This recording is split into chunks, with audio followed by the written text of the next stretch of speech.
ದಿನಗಳ ಹಿಂದೆ ಸುರಿದಂತ ಆಲಿಕಲ್ಲು ಮಳೆಗೆ ಬಸವಕಲ್ಯಾಣ ಮತಕ್ಷೇತ್ರದ ಅನ್ನದಾತರು ಸಂಕಷ್ಟಕ್ಕೆ ಸಿಲುಕಿದ್ದು ಬಿಳಿ ಜೋಳ, ಗೋಧಿ, ತೋಟಗಾರಿಕೆ ಬೆಳೆಗಳು ಸೇರಿ ಹಲವು ಬೆಳೆಗಳು ಹಾಳಾಗಿದ್ದು, ಈ ಹಿನ್ನೆಲೆಯಲ್ಲಿ ಇಂದು ಬಸವಕಲ್ಯಾಣ ತಾಲೂಕಿನ ಧನ್ನೂರ್ಕೆ ಗ್ರಾಮದ ರೈತರ ಜಮೀನುಗಳಿಗೆ ಶಾಸಕ ಶರಣು ಸಲಗರ್ ಭೇಟಿ ನೀಡಿದರು. ಹಾಳಾದ ಬೆಳೆಗಳನ್ನು ರೈತರೊಂದಿಗೆ ಪರಿಶೀಲನೆ ನಡೆಸಿದ್ದಾರೆ. ನಂತರ ಸಂಬಂಧಪಟ್ಟ ಅಧಿಕಾರಿಗಳಿಗೆ ಕರೆ ಮಾಡಿ ಬೆಳೆಗಳು ಹಾಳಾದ ರೈತರ ಜಮೀನುಗಳಿಗೆ ಭೇಟಿ ನೀಡಿ ಸರಿಯಾಗಿ ಸರ್ವೆ ಮಾಡಬೇಕು.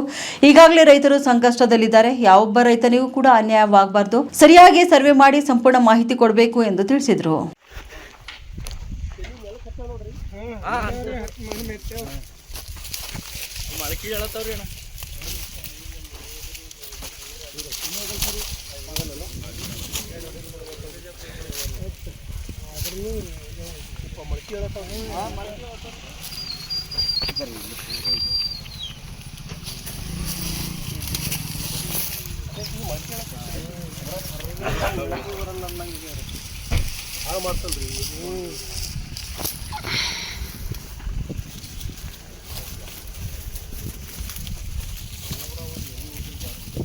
ತೆನಿ ಎಲ್ಲ ನೆಲ ಕತ್ತೇವ್ ನೋಡ್ರಿ. ಎಲ್ಲೆಲ್ಲ ಹಾಳು ಹೈಕೆ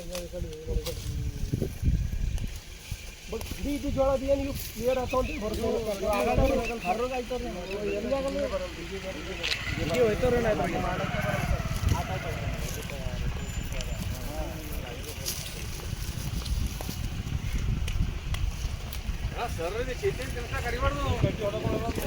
ಇರಲ್ಲ ನೋಡಿ. ಶರಣು ಸಲಗರ್ ಇದ್ದೀನಿ. ಈಗ ಎಷ್ಟು ಮಂದಿದೆಲ್ಲ ಹಾಳಾಗೆ ನೋಡಿರಲ್ಲ, ಎಲ್ಲ ಪ್ರತಿಯೊಂದು ರಿಪೋರ್ಟ್ ಮಾಡಿದ್ರೆ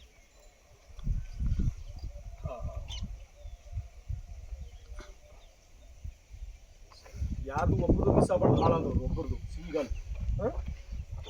ಅದು ಲಕ್ಷ್ಯ ಇಲ್ರಿ. ಇಲ್ಲಾಂದ್ರೆ ನಾವು ಭಾಳ ಮೊದಲೇ ತೊಂದರೆದಾಗ ನೋಡ್ಲಿಕ್ಕಿರಲ್ಲ. ಜೋಳ ನಾಟಿಗೆ ಹೊಂಟಾವ, ಜೋಳ ನೆಲಕ್ಕೆ ಬಿದ್ದು ನಾಟಿಗೆ ಹೊಂಟಾವ. ಕಡಿ ಇದ್ದಿ ಜೋಳ ಬಿ 4 ಗಂಟೆ ಅವು ಬಿ ಆಗಲ್ರಿ ಮಳಿಗೆ, ಅವು ಬಿ ಕರ್ಗಾಗ್ಬಿಡ್ತಾವ್ರಿ.